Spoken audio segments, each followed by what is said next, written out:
지난주는 미 대선으로 인해서 온 나라와 전 세계가 들썩였던 한 주였습니다. 사실 미국의 어떤 민주주의를 굉장히 이상적으로 바라보던 제 입장에서는 최근 몇 년 동안의 미국의 모습과 이번 대선을 거치면서 나타난 미국 대선의 문제점이 굉장히 인상 깊게 다가왔습니다. 미국의 모습을 보면서 그런 생각을 했습니다. 과거에 참으로 아름답게만 생각했던 미국 사회도 결국에는 사람들이 살아가는 한 사회일 뿐이다 라는 것이죠. 어쩌면 우리가 너무나 이상적으로, 미국 스스로가 그런 이상적인 나라라고 광고를 해온 것에 비해서 현실은 더 나쁜지도 모릅니다. 미국의 민주주의를 보면서 마음이 안타까웠습니다. 전통적으로 대선에서 열심히 서로 비난하고 싸우듯 할지라도 마지막에 결과가 나왔을 때에 패자는 멋있게 승복 연설을 하고 거기에 맞추어서 승자가 또한 대통령직 수락 연설을 하는 것이 미국의 전통이었는데 그러한 전통 자체가 이번에는 찾아보기가 힘들어졌습니다. 더 큰 문제는 가짜 뉴스와 거짓을 인터넷상에서나 돌아다닐 만한 이야기들을 미국 백악관 브리핑룸에서 미국 대통령이라는 사람이 아무렇지도 않게 해대는 모습을 보면서 저게 과연 미국의 민주주의인가? 저것이 과연 민주주의를 하는 나라의 모습인가? 라는 생각이 들었습니다. 대통령은 이제 결정이 됐지만 현재 대통령인 도널드 트럼프가 현재의 대선을 받아들이지 못한다라고 이미 발표를 했고 또 연방 대법원까지 가서 재판을 하겠다라고 했기 때문에 어떻든 미국의 미래가 그렇게 밝아 보이지는 않습니다. 가장 근본적인 것은 지금까지 미국 극우 기독교 그리고 미국 내 극우 정치 세력이 소수라고 생각되었던 그러한 판단이 잘못되었다는 것이죠. 트럼피즘이라고 불리는 미국의 극우적인 정치적 이데올로기를 가진 사람들은 우리가 생각하는 것만큼 그렇게 적지 않았고요. 굉장히 단단한 세력을 형성하고 있다는 것이 이번 미 대선을 통해서 밝혀졌습니다. 도널드 트럼프가 고의적으로 가짜를 이야기하고 또 음모론이라든가 혐오와 차별의 발언을 했음에도 불구하고 이번에 미국의 7천만 정도의 사람들이 도널드 트럼프에게 투표를 했습니다. 만약에 미국 대선 역대급으로 많은 사람들이 투표를 하지 않았다면 도널드 트럼프가 다시 대통령이 되었을지도 모릅니다. 7,400만 표를 얻은 바이든이 대통령이 됐지만 은밀 이야기라면 바이든 자체가 가진 매력이라기보다는 트럼프에 대해서 사람들이 반대하는 마음으로 투표를 한 것이죠. 이러한 측면에서 볼 때 미국의 민주주의의 미래가 그렇게 밝아보지는 않습니다. 저는 미국 정치를 긍정적으로 바라보고 또는 부정적으로 바라보고 하지만 어느 한쪽으로만 바라보는 것에 대해서는 반대합니다. 하지만 한 가지 생각해야 되는 것은 왜 과거에는 어떻든 숨겨지고 포장되고 미화될 수 있었음에도 불구하고 21세기 들어 미국 정치의 민낯이 드러나면서 미국의 추락을 목격하게 됐냐는 것이죠.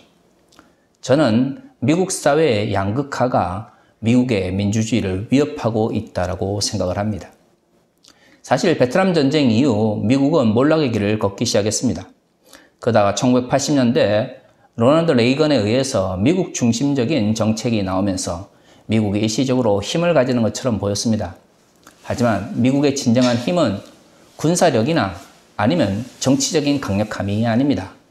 문화적으로 다양한 문화를 수용하고 또 다양한 가치를 수용하는 것이 미국의 진정한 힘이었는데 미국이 1980년대를 지나면서 그러한 가치를 상실하게 된 것이죠. 그것이 신자유주의라고 하는 형태로 나타나면서 전 세계가 이 신자유주의의 세계화에 몰락의 길을 걸어가기 시작했습니다. 엄청나게 초기에는 잘 되는 것 같았지만 결국 금융위기로 인해서 몰락하고 나서 나타난 현실은 양극화가 심화되었고 많이 가진 사람들에 의한 권력 독점이 심화되었다는 것이죠. 도널드 트럼프의 등장은 양극화된 미국 사회에 다시 말해 왜곡된 자본주의 체제가 어떻게 민주주의를 위협하는지를 잘 보여줬습니다. 사실 20세기 중반에 이러한 모습은 서구에서 나타났죠. 경제적으로 위기를 겪고 사회적으로 혼란스러울 때에 독일에 나치가 등장했고 아돌프 히틀러가 권력을 잡으면서 제2차 세계대전에 서막이 올랐던 것입니다.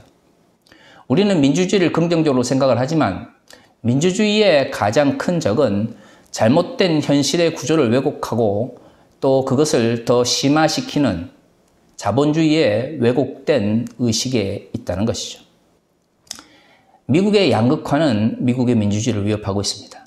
한국 사회는 다를까요? 아니, 다른 나라는 다를까요? 근본적으로 왜곡된 자본주의에 대한 올바른 인식을 가지고 있지 않으면 민주주의의 위협은 반복될 것입니다. 이것은 단순히 현대에 그치는 것일까요? 그렇지 않습니다. 우리는 성경을 읽으면서 이것이 2000년 전 혹은 3000년 전의 이야기라고 생각을 하지만 만약에 이 말씀이 단순히 2000년 전 혹은 3000년 전의 말씀으로 끝난다면 그것이 오늘날 21세기를 살아가는 우리에게 무슨 의미가 있겠습니까? 과거의 환경은 달랐지만 유사한 형태의 사회적 흐름이 나타났고 그 가운데서 하나님께서 그의 백성에게 말씀을 하셨죠. 그렇기 때문에 우리는 과거를 통해서 현재에 나아갈 바를 살펴보아야 됩니다. 더더구나 그 과거의 이야기가 하나님의 말씀이라면 좀 더 진지하게 고민하고 그것을 문자적으로 받아들일 것이 아니라 현재 모습 속에서 그것을 어떻게 받아들일까를 고민해야 하는 것이죠. 오늘 본문을 봅시다. 오늘 12장 본 말씀은 하나님께서 이스라엘 백성을 심판하시겠다라는 내용 중에 한 부분입니다. 오늘 우리가 읽은 본문, 즉 12장 7절의 말씀은 상인의 부정에 대한 이야기로 시작됩니다. 호세아서에 기록되어 있는 하나님의 백성을 멸망시키는 하나님의 이유에 대해서 오늘 굉장히 중요한 것이 등장하는데요. 그것은 당시 경제적인 문제를 책임지던 이스라엘의 상인들이 부정한 저울을 사용해서 그들의 잘못된 부를 축적했다는 것입니다. 상인들 중에 부정한 사람도 있고 정직한 사람도 있고 그것은 과거에나 지금이나 마찬가지일 것입니다. 하지만 주류가 정직하냐, 주류가 부정직하냐는 그 사회가 어떤 방향으로 나아가는지 굉장히 중요한 영향을 미칩니다. 호세아 시대에 하나님께서 이스라엘을 향한 심판을 이야기하실 때에 주류적인 상인들의 모습은 부정한 저울을 사용해서 자신의 이익을 극대화하는 것이었습니다. 하지만 12장 8절을 보면 이 상인들이 뭐라고 이야기를 하냐면 자신이 축적한 부에서 그 어떤 죄악도 발견할 수 없다라고 이야기를 합니다. 웃기지 않습니까? 장사를 하는 그 방법 자체 그리고 가장 기본이 되는 저울을 부정하게 사용하면서 그런 부정한 저울을 사용하여 얻은 부를 향해서 말하기를 나는 정직하게 재산을 축적했기 때문에 나의 부는 아무런 죄악된 것이 없다라고 말하는 것이죠. 과정의 정당성 혹은 과정의 정의를 이야기를 하려면 그 과정의 정의에 가장 기반이 되는 기준이 올바라야 됩니다. 잘못된 기준을 가지고 어떤 특정한 과정을 만들고 그 과정이 잘 운영이 돼서 어떤 결과가 나왔다고 해서 그 결과가 정당하다고 말할 수가 없는 것이죠. 기준이 틀리면 과정이 왜곡되고 과정이 왜곡되면 결과도 왜곡될 수밖에 없습니다. 하지만 호세아 시대의 상인들은 잘못된 저울을 사용해서 부를 축적했음에도 불구하고 부를 축적했던 그 과정, 즉 상인의 그 과정이 정당하다고 해서 결과로서 얻어진 자신의 부가 정당하다고 주장하는 것이죠. 한국 사회에서도 70년대와 80년대에 유사한 모습이 있었습니다. 개발 독재 시대, 군사 독재에 협력하지 않으면 부를 축적할 수 없었던 시대에 기본적으로 군사 독재의 잘못된 가치를 받아들이고 그러면서 시장에서 경쟁을 했죠. 이미 군사 독재와 협력하여 결탁하여 이익을 누리는 사람들이 시장의 방식대로 그 과정 속에서 다른 사람들과 경쟁을 해서 부를 축적할 수 있는 승리를 얻었습니다. 그리고 사람들은 이야기합니다. 내가 열심히 일하고 노력하고 경쟁해서 내가 부를 얻었다고 말이죠. 하지만 출발점이 틀렸죠. 한 사람은 군사 독재의 지원을 받아서 시장에서 경쟁을 했고요. 또 다른 사람들은 군사 독재의 미움을 받아서 시장 속에서 경쟁을 했습니다. 어떻게 군사 독재와 결탁한 사람을 군사 독재를 비판하면서 장사를 하는 사람들이 이길 수가 있습니까? 출발점이 틀린 것이죠. 기준이 틀린 것입니다. 그럼에도 불구하고 70년대, 80년대 한국 교회는 시장에서 열심히 경쟁해서 이기고 그리고 부를 축적한 사람들을 향해서 하나님의 축복이다라고 이야기했습니다. 또한 그렇게 설교를 듣고 성장하신 분들이 자신이 부정한 방법으로 부를 축적했음에도 불구하고 공정한 과정을 거쳤다라고 고백하면서 90년대 후반에 여러 교회를 다니면서 그리스도인 상인들, 그리스도인 기업인들이 소위 말하는 하나님의 말씀을 전하기도 했습니다. 과연 그것이 진정 하나님의 영광을 드러내는 행위였을까요? 90년대 기독 실업인이라는 이름으로 수없이 많이 하나님의 말씀을 전하고 수없이 많이 자신의 삶을 고백했던 사람들을 보십시오. 2000년대 들어서 세금 떼먹고 노동자들 학대하면서 그동안 감춰져 있던 미화되었던 그들의 상인으로서 기업인으로서의 모습이 드러나기 시작했습니다. 90년대 그렇게 하나님의 은혜로 부자가 되었다라고 말했던 사람들 중에 21세기 들어서 감방에 가지 않은 사람들, 사회로부터 지탄을 받지 않는 사람이 몇 명이나 됩니까? 출발점이 잘못되었는데 정직하게 일해서 돈을 벌라라고 가르치는 것은 잘못된 기준과 잘못된 사회적 기반을 인정하고 그 가운데서 승자가 되라고 하는 굉장히 왜곡된 말씀이며 듣기 좋은 유혹일 뿐입니다. 그것이 단순히 70년대와 80년대 한국 사회에서만 있었겠습니까? 호세아 시대에도 부정한 저울을 사용해서 부를 축적한 사람들이 자신의 부가 정당하다고 외쳤습니다. 21세기 들어서 신자유주의가 전 세계를 지배하면서 공정한 경쟁, 국가의 지배를 받지 않는 시장 경제를 외쳤습니다. 하지만 이미 19세기와 20세기를 거치면서 제국주의를 통하여 기술과 시장에서의 경쟁 능력을 갖추었던 소위 말하는 잘 사는 사람들과 어떻게 못 사는 사람들이 무한 경쟁 속에서 공정한 경쟁을 할 수가 있겠습니까? 신자유주의가 내세웠던 무한 경쟁, 그를 통해서 얻어지는 부의 정당화는 결국 사회적 양극화만 재촉했을 뿐입니다. 그래서 그 사회적으로 양극화된 사회가 더 나아지고 더 좋아졌습니까? 그렇지 않습니다. 양극화된 사회에서 민주주의는 몰락하기 시작했고요. 양극화된 사회 속에서 파시즘과 전체주의는 미움과 혐오를 통하여 성장했습니다. 우리가 한국 사회에서 태극기 부대, 태극기 세력이라고 말하는 사람들이 바로 그들입니다. 잘못된 기준과 잘못된 경쟁 방식 속에서 부를 축적했지만 승자가 되었고 누렸고 그리고 권력을 가졌습니다.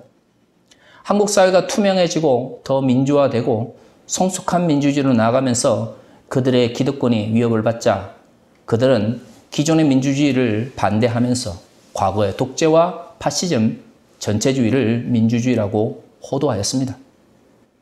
미국 사회는 어떻습니까? 지금 도널드 트럼프를 열성적으로 지지하는 사람들은 대부분 미국인들 중에서도 남성, 그리고 백인, 그리고 개신교인입니다. 도대체 미국 교회에 무슨 일이 생겼길래 대통령이라는 사람이 거짓말을 공공연히 내뱉고 혐오와 차별을 부추기고 그러면서 자신의 이익을 위해서 끊임없이 사회적 약자들을 차별함에도 불구하고 진리로 구원을 받았다고 하는 그리스도인들이, 백인들이, 그리고 남자들이, 그리고 그리스도인들이 그를 지지하며 그를 위하여 기도하며 그가 낙선되었을 때 눈물을 흘리는 모습을 보였을까요? 이것이 바로 왜곡된 자본주의 의식이 교회에 미치는 잘못된 모습입니다. 이제는 우리가 미국 경제, 미국 사회, 미국 교회를 무조건 긍정적으로만 바라보고 추종해서는 안 됩니다. 그것은 서구 유럽도 마찬가지입니다.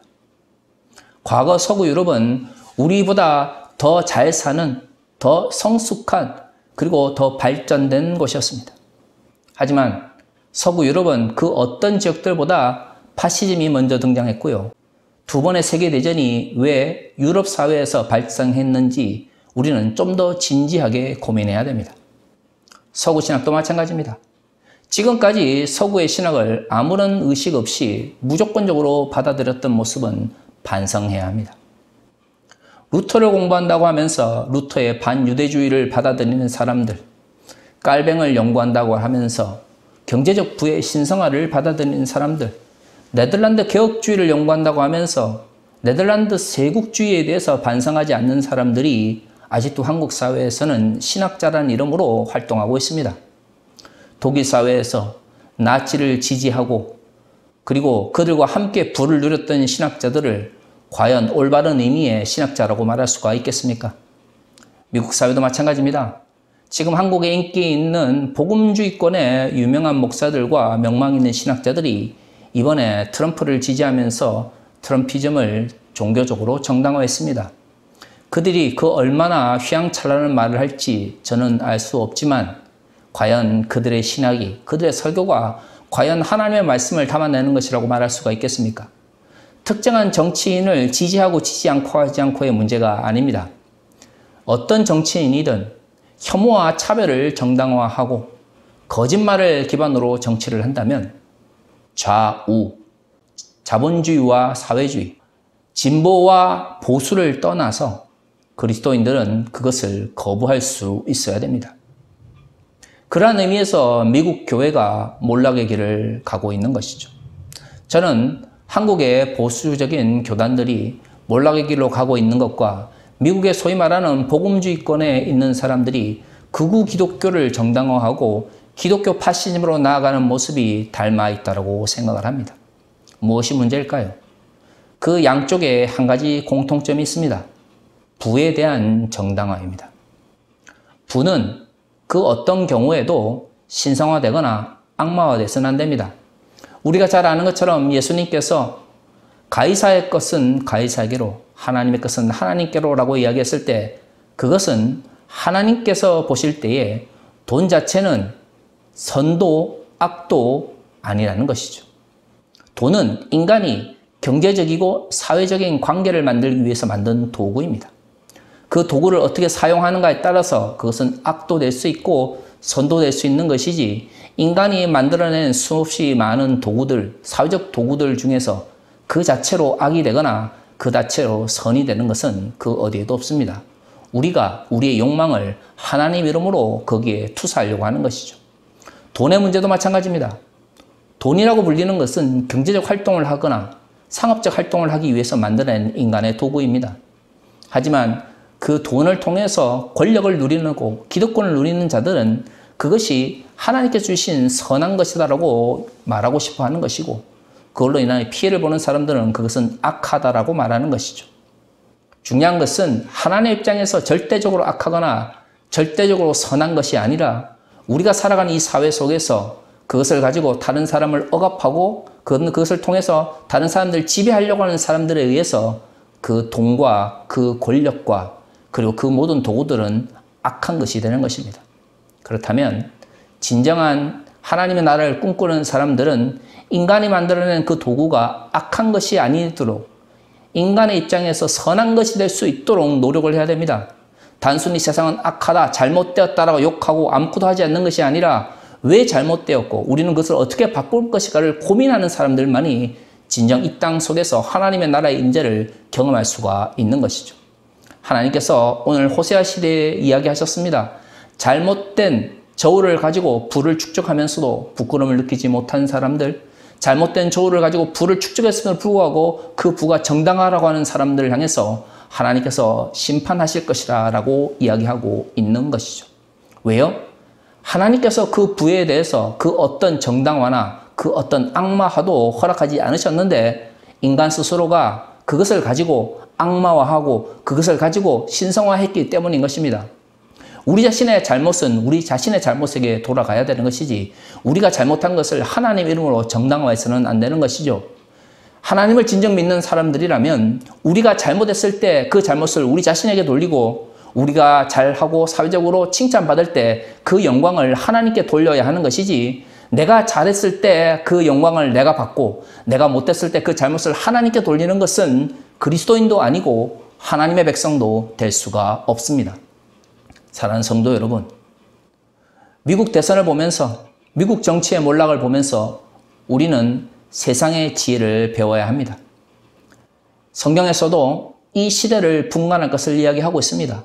하나님의 나라의 말씀을 전하고 그 가운데서 하나님의 나라를 이루어야 되는 사람들이 세상이 어떻게 돌아가는지 알지 못한 상태에서 어떻게 그들을 향하여 복음을 전하고 그들을 향하여 올바르다라는 것을 말할 수가 있겠습니까? 이제 우리는 진지하게 우리의 현실을 분석하고 고민하면서 기도하며 이 잘못된 구조와 잘못된 세상을 바꾸기 위해서 노력해야 됩니다. 그 첫 번째는 바로 부에 대한 왜곡된 가치입니다.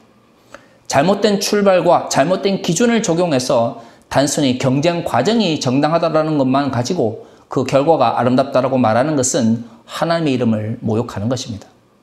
한국 사회가 좀 더 투명해지고 한국 교회가 진정 부유한 사람들도 하나님의 백성이라고 고백을 할 수 있으려면 그리스도인들이 그 출발점에서 올바른 기준과 올바른 방식에 의해서 그 경쟁이 진행되고 있는지를 바라봐야 되고요.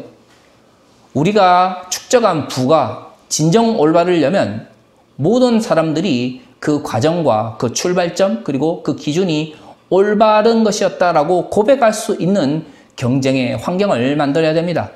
그러한 고민이 없는 상태에서 잘못된 출발점과 권력에 의해서 부를 축적하고 부패에 의해서 권력을 축적한 사람들이 하나님의 이름으로 자신의 부와 자신의 권력을 정당화한다면 그것은 호세아 시대에 잘못된 방식으로 부를 축적했음에도 불구하고 하나님의 이름으로 그것을 정당화하려고 했던 이스라엘 백성과 다를 바가 없는 것이죠.